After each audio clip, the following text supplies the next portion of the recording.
हमारी संस्कृति, हमारे संस्कार सदा रहे हमारे साथ। भारत की पुरातन गाथाएं और महान संतों की वाणी। सब्सक्राइब करें तिलक कथाएं। इस चोले के अंदर क्या है? तुम क्या मुझे अपना विद्यार्थी समझते हो? तात्या, समझाओ अपने गुरुजी को। वाह देवा वाह, तात्या मेरा विद्यार्थी रह चुका है। अगर वो मुझे समझा सकता है तो मैं भी आपको समझा सकता हूँ। हाँ, मैं तुमसे बहस करना नहीं चाहता श्यामा। बहस तो आप ही हमेशा करते हैं देवा। मैं? हाँ आप। गुरुजी शांत हो जाइए। अरे कैसे शांत हो जाऊं महालसापति? आप सभी ने देखा ना, देवा ने मुझे कैसे अशांत कर दिया। मैं शांत करता हूँ तुम्हें, तो फिर तुम मेरे पीछे पीछे क्यों आते हो? हाँ? अरे नहीं आऊंगा, नहीं आऊंगा। मत आओ। फिर कभी मत कहिए कि हम दोनों के 72 जन्मों के संबंध हैं। नहीं कहूंगा। हमेशा झगड़ते रहते हैं मुझसे, हर बात बात पर इतना डांटते हैं। अब मारना ही बाकी रह गया है। किससे बातें कर रहे हैं आप? सबके सामने ठुकरा दिया मुझे।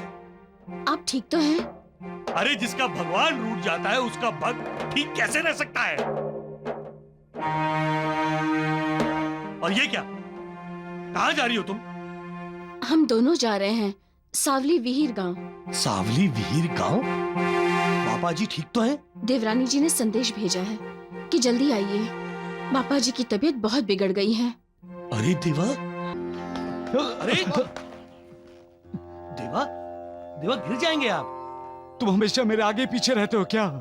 अरे भक्त हमेशा भगवान का पीछा ही करता है देवा। मैं भगवान नहीं हूँ। गुस्सा क्यों करते हैं? तुम मुझे गुस्सा दिलाते हो। ऐसा लग रहा है जैसे आप मुझसे झगड़ा करने के लिए आज बहाने ढूंढ रहे हैं। भगवान अपने भक्त से कभी नाराज नहीं होते हैं देवा। कितनी बार मैं कह चुका हूँ कि मैं भगवान नहीं हूँ, मालिक नहीं हूँ। मैं भी तुम्हारी तरह एक इंसान हूँ। मेरी भी 2 आंखें हैं, 2 हाथ हैं, 2 पैर हैं तुम्हारी तरह। बस बस बस बस, ये बताइए इस चोले के अंदर क्या है? तुम क्या मुझे अपना विद्यार्थी समझते हो? तात्या, समझाओ अपने गुरुजी को।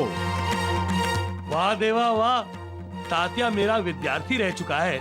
अगर वो मुझे समझा सकता है तो मैं भी आपको समझा सकता हूँ। हाँ, मैं तुमसे बहस करना नहीं चाहता श्यामा। बहस तो आप ही हमेशा करते हैं देवा। मैं? हाँ आप। गुरुजी शांत हो जाइए। अरे कैसे शांत हो जाऊं महालसापति? आप सभी ने देखा ना, देवा ने मुझे कैसे अशांत कर दिया। मैं शांत करता हूँ तुम्हें, तो फिर तुम मेरे पीछे पीछे क्यों आते हो? हाँ? अरे नहीं आऊंगा, नहीं आऊंगा। मत आओ। फिर कभी मत कहिए कि हम दोनों के 72 जन्मों के संबंध हैं। नहीं कहूंगा।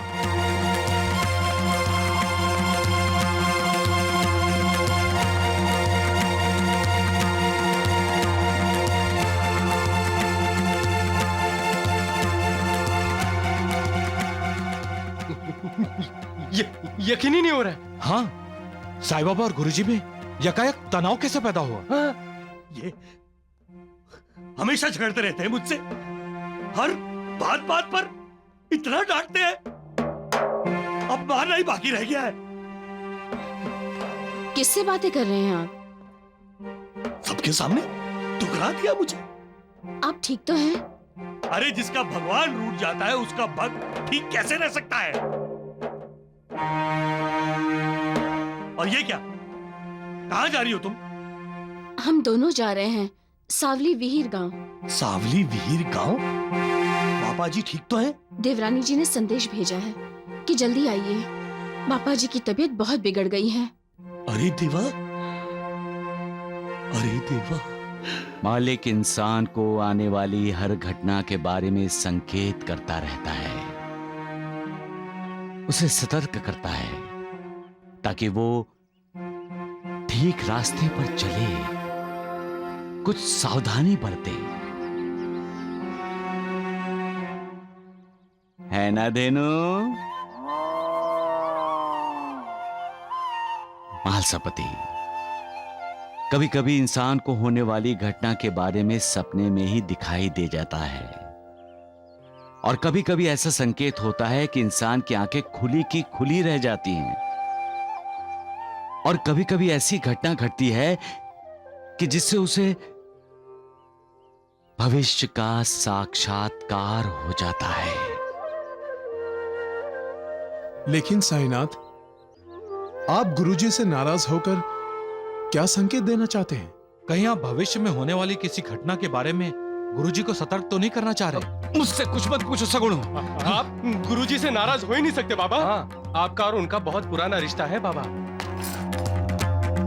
बाबा साईनाथ। गुरुजी। प्रणाम। बाबा नमस्कार करती हूँ। सौभाग्यवती भव। अपने भक्तों को नाराज करते हैं और आशीर्वाद देते हैं सुखी रहो। बहन, इससे पूछो मेरे पीछे पीछे आया क्यों? नहीं आने वाला था ना मेरे पीछे। आया तो आया, आते ही झगड़ने भी लगा। मैं झगड़ालू नहीं हूँ देवा। हाँ हाँ, गुरुजी, आप कहीं जा रहे हैं? शामली विहिर गांव जा रहा है। देखा देखा, सब पता है इन्हें। तो इन्हें ये भी पता होगा कि मेरे छोटे भाई बाबा जी की तबीयत बिगड़ गई है, लेकिन इन्होंने नहीं बताया मुझे और अब बहस करते हैं। गुरुजी, आपको जल्दी जाना है तो वक्त बर्बाद मत कीजिए। अरे मैं कहाँ वक्त बर्बाद कर रहा हूँ, मैं तो यहाँ रुकना ही नहीं चाहता था, लेकिन इन्हें चाहिए ना कि मुझे जाने की इजाजत दें। मुझे सताने में इन्हें मजा आता है। ये जानते थे कि मैं इनके पास जरूर आऊंगा, इसीलिए ये द्वारका माई में ना बैठकर इधर उधर भटकते रहे, ताकि मैं इन्हें ढूंढते हुए इधर उधर भटकता रहूं और आखिर वहां नहीं पहुंचूं। बाबा, गुरुजी और भाभी को आपकी इजाजत है? हाँ नूर बाजी। धन्यवाद धन्यवाद, जा रहा हूं मैं। वैसे आप रोकेंगे देवा तो मैं नहीं जाऊंगा। चले जाओ चले जाओ, मैं तुम्हें रुकने के लिए नहीं कहूंगा। हाँ, आप बदल गए देवा, बदल गए आप। अब मैं कभी वापस नहीं आऊंगा, कभी वापस नहीं आऊंगा शिरडी में, कभी नहीं। चल सुशीला। अरे बदल गए आप, बदल गए। चल सुशीला चल, आप बदल गए आप। अरे कभी वापस नहीं आऊंगा, खत्म हो गया आपके और मेरे 72 जन्मों के संबंध। कभी वापस नहीं आऊंगा, कभी नहीं आऊंगा मैं। साईनाथ, आपने ऐसा क्यों किया? गुरुजी बहुत दुखी हुए। महासापति, श्यामा को दुख देकर मुझे सुख नहीं मिला। फिर आपने अपने से उन्हें दूर क्यों किया बाबा? वो बहुत जिद्दी है महासापति, इसलिए वो सुनता नहीं, सुनेगा ही नहीं। श्यामा और मेरे संबंध बहुत निराले हैं नानावली। इन संबंधों में प्यार है, मिठास है, आदर है, भक्ति भाव है, लेकिन कड़वाहट बिल्कुल नहीं है। श्यामा एक बच्चा है, बच्चे की तरह निष्पाप है, अपने माँ बाप को प्यार करने वाला, अपने माँ बाप के साथ रहने वाला बच्चा। आज अगर मैं उस पर खफा नहीं होता तो वो शिरडी छोड़कर कभी नहीं जाता। और उसका सांवली विहिर गांव जाना बहुत जरूरी है, क्योंकि उसका छोटा भाई बहुत बीमार है। बाबा, बाबा, क्या हुआ भाई? बाबा, बाबा, मेरे भाई, क्या हुआ? क्या हुआ तुझे? बाबा, मैं माधव, तेरा बड़ा भाई, ये तेरी भाभी सुशीला।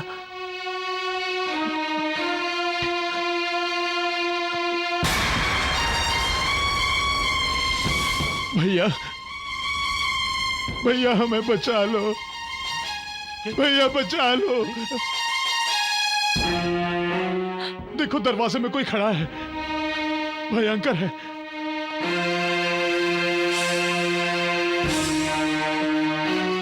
नहीं बाबा नहीं, वहाँ कोई नहीं है, कोई नहीं है वहाँ।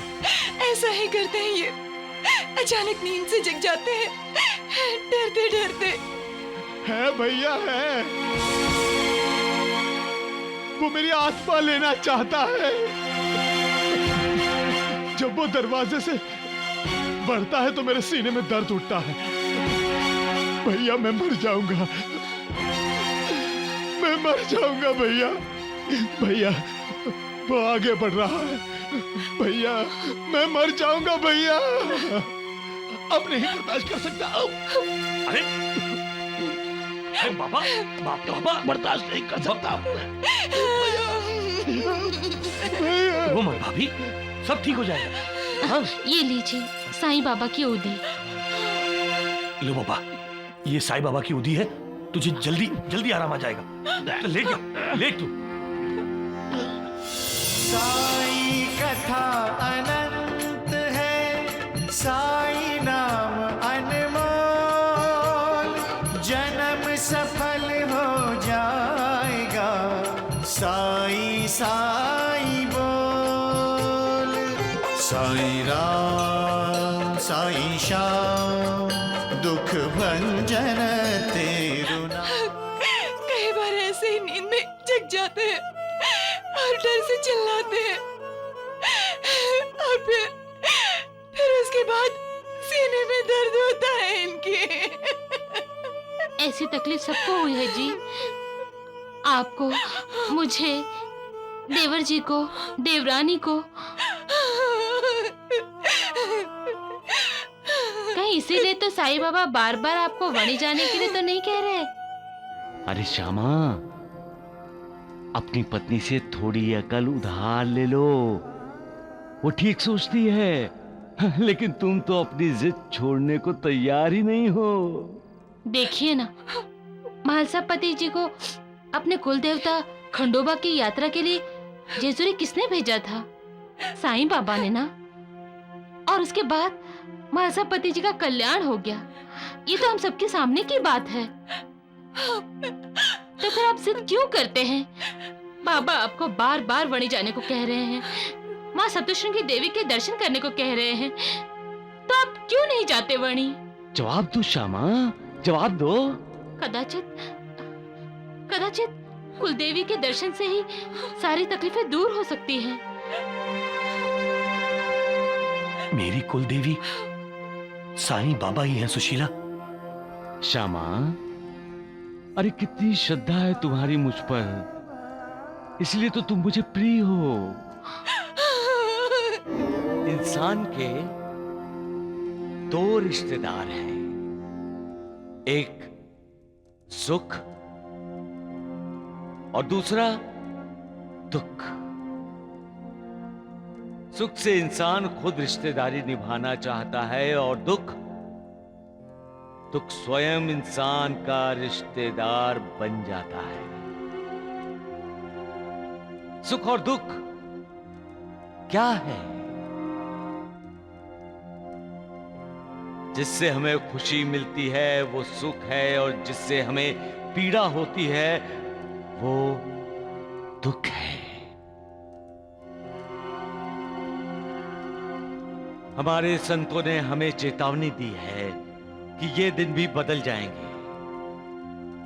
इन 5 शब्दों में कितना महत्वपूर्ण अर्थ छिपा है। ये दिन भी बदल जाएंगे। इन 5 शब्दों ने सुखी मनुष्य को इशारा किया है कि सावधान हो जाओ, उस दयावान को हमेशा स्मरण करते रहो, उसकी पूजा करते रहो, क्योंकि आज तुम सुखी हो, परंतु तुम्हारी जिंदगी के अगले मोड़ पर दुख तुम्हारा इंतजार कर रहा है।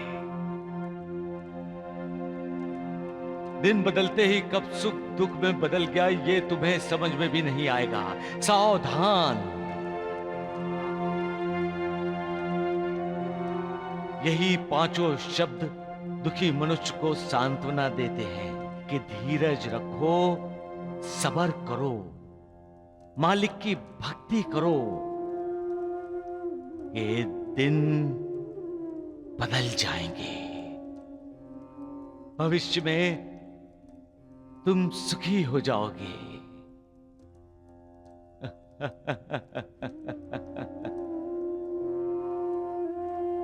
जो सामान्य होते हैं वो दुख में दुखी और सुख में सुखी होते हैं, और जो असामान्य होते हैं वो दुख से विचलित नहीं होते, बल्कि दुख में भी अपने आप को सुखी मानते हैं। जो सुख और दुख में एक जैसा रहता है, सुख दुख की भावनाओं से छूती तक नहीं। वो स्थित प्रज्ञ होते हैं, और जो इस भावनाओं से परे होते हैं वो निर्विकार मालिक के परम धाम को प्राप्त कर लेते हैं। सबका मालिक एक।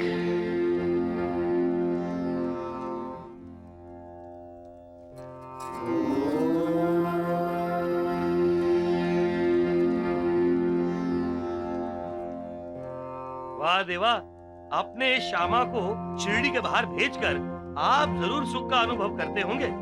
देखा सगुण, देखा, सुना तुमने सगुण?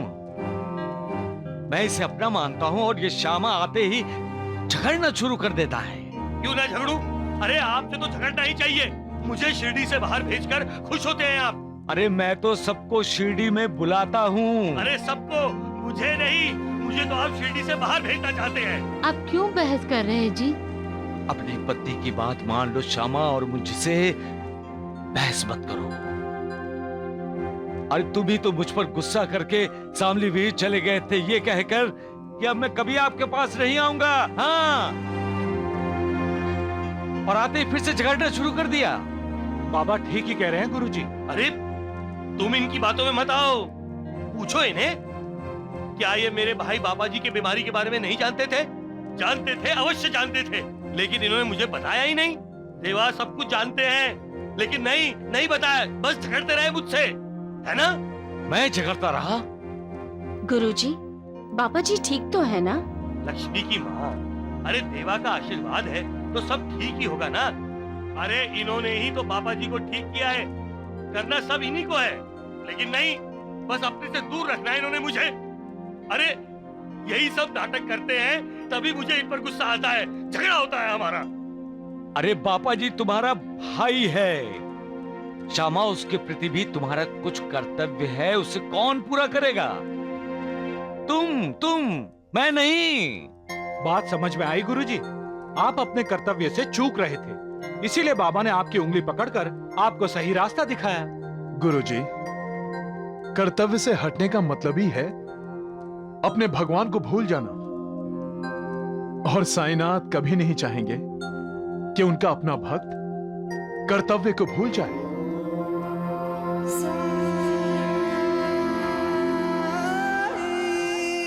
देवा, करता तो आप ही हैं, फिर क्यों मुझे इन चरणों से दूर रखना चाहते हैं? मैं आपको छोड़कर कहीं नहीं जाना चाहता। बड़ी भी नहीं। फिर वणी? देखो देवा, झगड़ा आप शुरू करते हैं।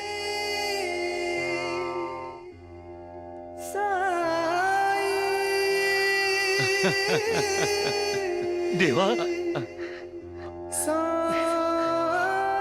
मैं बड़ी नहीं जाना चाहता।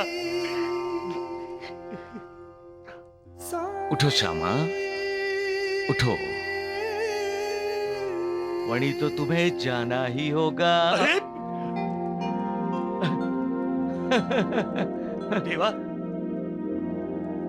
अगर आप मुझे अपने से दूर रखना चाहते हैं ना, तो मैं मृत्यु स्वीकार कर लूंगा, परंतु जीते जी आपको छोड़कर कहीं नहीं जाऊंगा। गुरुजी, आप कैसी बातें कर रहे हैं? मैं सत्य कह रहा हूं। मृत्यु के बारे में बोलने से पहले आपने मेरे बारे में सोचा था?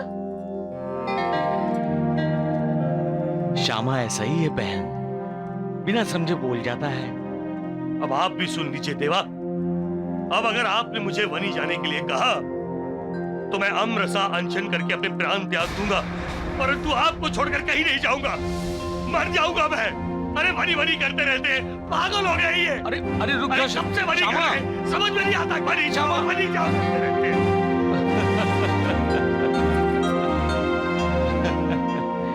सगुण, उसे समझाओ, बताओ कि होनी को कोई नहीं टाल सकता। उसको वणी जाना ही होगा। सबका मालिक एक। एक विधवा का जाप करके क्यों अपनी जिंदगी खराब कर रहे हो दोस्त?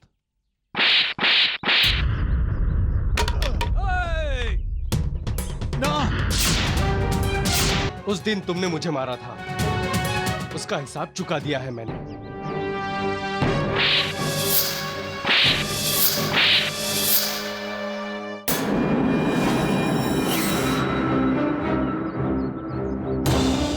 आज तुमने मेरे प्यार का अपमान किया है, इसलिए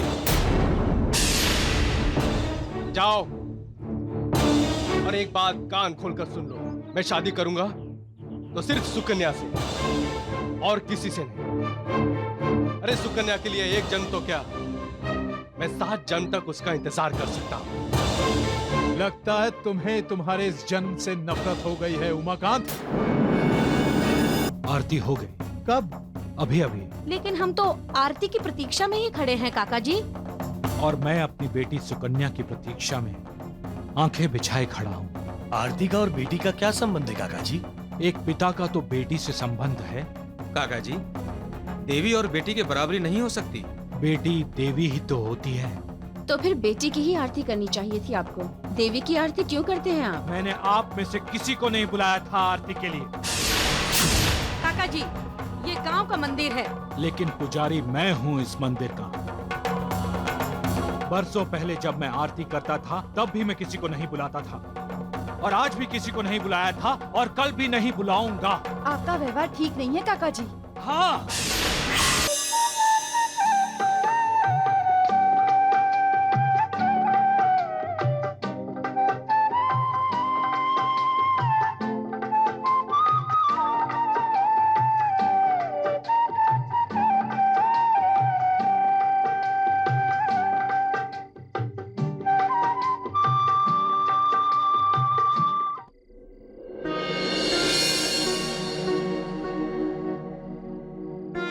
अरे गोपी, सोए नहीं अब तक?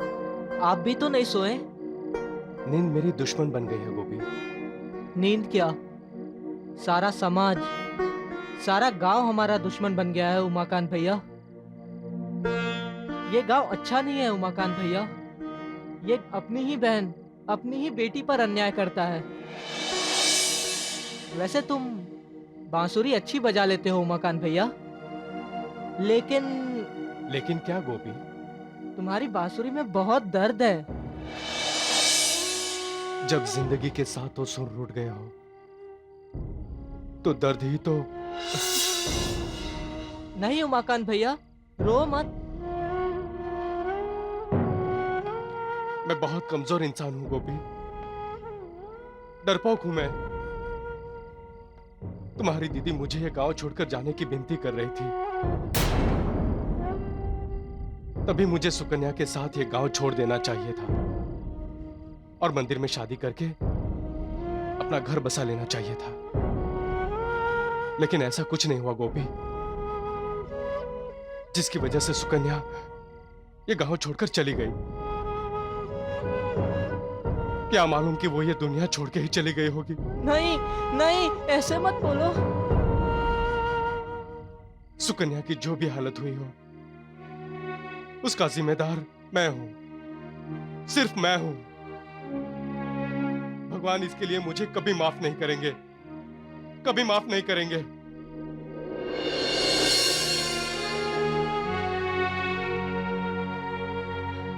बांसुरी सुकन्या को बहुत पसंद थी, इसलिए उसकी याद आई तो मैं अब तो सिर्फ यादों पर ही जीना है गोपी, सिर्फ यादों पर ही।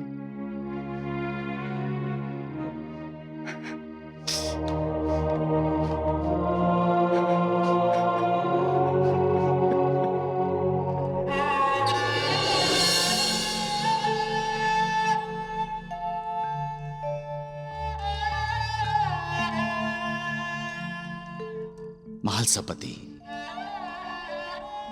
मालिक का बनाया हुआ ये इंसान भी बड़ा विचित्र है। जो उसके साथ होता है, उसके साथ वो अनुचित व्यवहार करता है। उसे सुख देने के बजाय उसे दुख देता है महालसा पति, दुख देता है।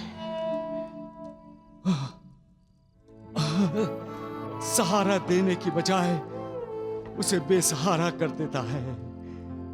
उसके आंसू पोंछने के बजाय उसे रुलाता है। प्यार देने की बजाय उससे नफरत करता है।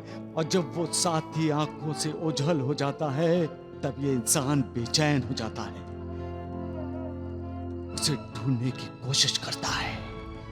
अपने किए पर उसे पछतावा होता है। वो आक्रोश करता है, परंतु उसका आक्रोश सुनने के लिए कोई नहीं होता। महालसापति, महालसापति, अपनी गलती का एहसास होने के बाद इंसान आंसू बहाता है, परंतु उसके आंसू किसी को सच्चे नहीं लगते। ऐसे इंसान पर कोई विश्वास करने को तैयार तक नहीं होता। वो अपनी खुशियों को खुद ही आग लगा देता है। क्यों ऐसा व्यवहार करता है महालसापति? क्यों अपनों को पराया बना देता है वो? साईनाथ, ये सब इंसान को कैसे समझाया जाए? उसे समझाने की जरूरत ही क्या है महालसापति? कई मिसालें हैं इंसान के सामने जिससे वो सीख ले सकता है। ये दिया देखो, दिया। इसमें जब तक तेल है ये दिया जलता रहेगा। तेल खत्म होने के बाद ये दिया बुझ जाएगा। लेकिन मैंने इसमें तेल डाल दिया है महालसापति, तो ये दिया बुझेगा नहीं, ये निरंतर चलता रहेगा, चलता रहेगा। इंसान को भी इस दीप से सीख लेना चाहिए महालसापति। इस दीप को अपना आदर्श बनाकर अपने सामने रखना चाहिए। इस दीप को यानी तेल रूपी जीवन, यानी इसे प्यार देते रहना चाहिए।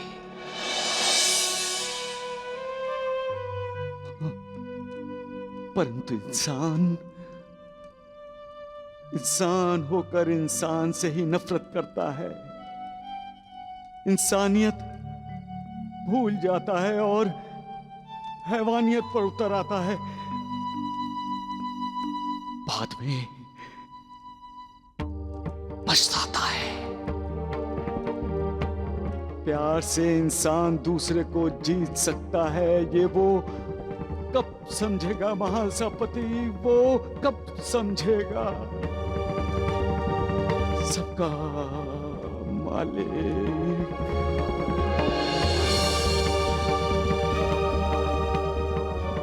एक।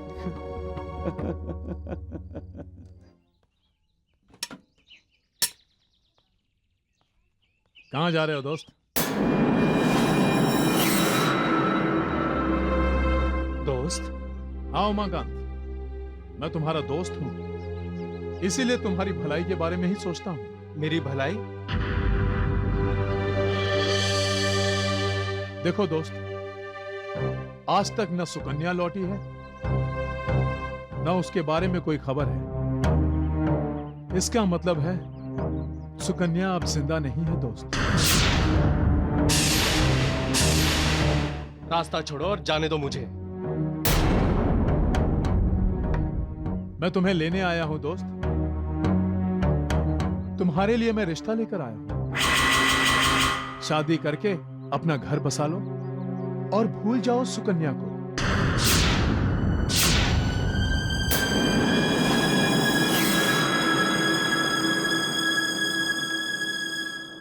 एक विधवा का जाप करके क्यों अपनी जिंदगी खराब कर रहे हो दोस्त?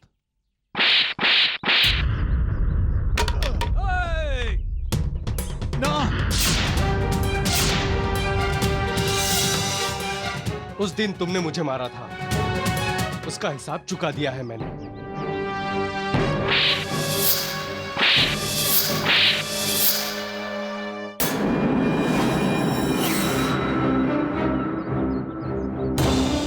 आज तुमने मेरे प्यार का अपमान किया है, इसलिए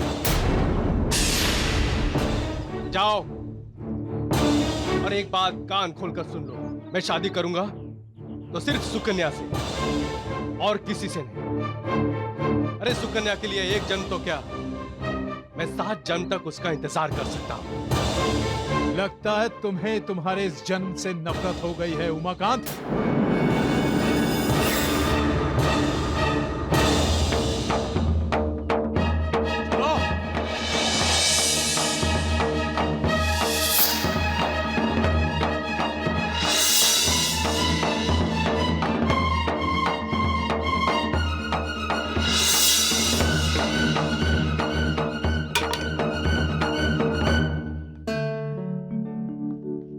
मैंने उमाकांत को पहचाना ही नहीं। वो तो हीरा है, हीरा, और मैं उसे कांच समझता रहा। वो मेरी सुकन्या को फूल की तरह रखता, लेकिन मैंने उनकी शादी से इनकार कर दिया। मेरी बुद्धि भ्रष्ट हो गई थी। मैं अपनी बेटी को सुखी जीवन नहीं दे सका। मैंने उनकी जिंदगी बर्बाद की है। मैंने अपनी बेटी की जिंदगी बर्बाद की है। मुझे नर्क में भी जगह नहीं मिलेगी बेटा।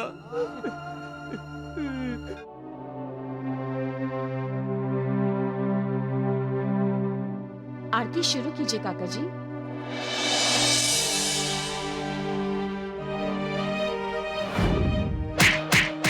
ये क्या कर रही हो? इस मनहूस के जीते जी इसका अंतिम संस्कार करने का मन हो रहा है मेरा। मैं और सुकन्या एक दूसरे से प्यार करते हैं। इसकी जड़ तुम हो सुकन्या। सुकन्या बेटी, भोजन बहुत ही स्वादिष्ट बना है।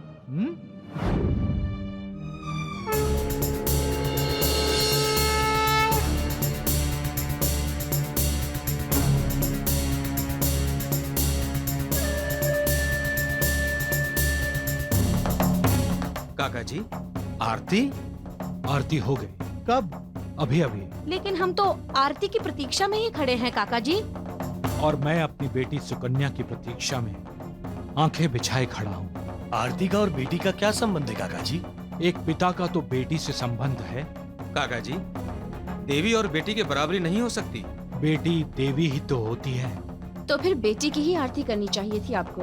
देवी की आरती क्यों करते हैं आप? मैंने आप में से किसी को नहीं बुलाया था आरती के लिए। काका जी, ये गांव का मंदिर है। लेकिन पुजारी मैं हूँ इस मंदिर का। बरसों पहले जब मैं आरती करता था तब भी मैं किसी को नहीं बुलाता था, और आज भी किसी को नहीं बुलाया था, और कल भी नहीं बुलाऊंगा। आपका व्यवहार ठीक नहीं है काका जी। हाँ हाँ हाँ, मेरा व्यवहार ठीक नहीं है। मैंने अपनी बेटी पर अन्याय किया है। उसके प्यार के बदले में मैंने नफरत दी है।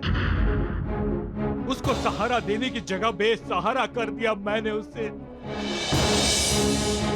मेरा अपराध माफी के लायक नहीं है। जब वो लौट के आएगी तब। उसे हम लौटने नहीं देंगे काका जी। विधवा की शादी नहीं होने देंगे हम। ये मैं तय करूंगा, तुम नहीं।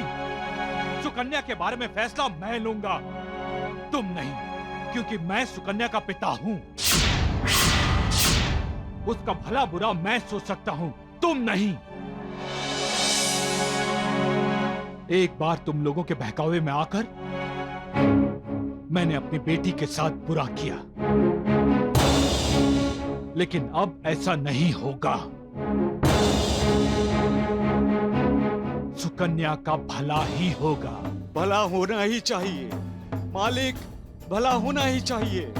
अगर बेटियों का भला नहीं होगा तो किसका भला होगा?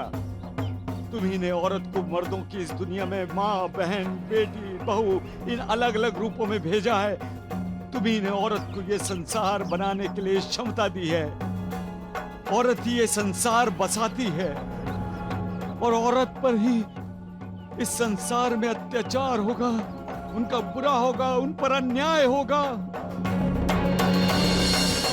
मालिक भला करो, दुआ करो मालिक, दुआ करो। साईं बाबा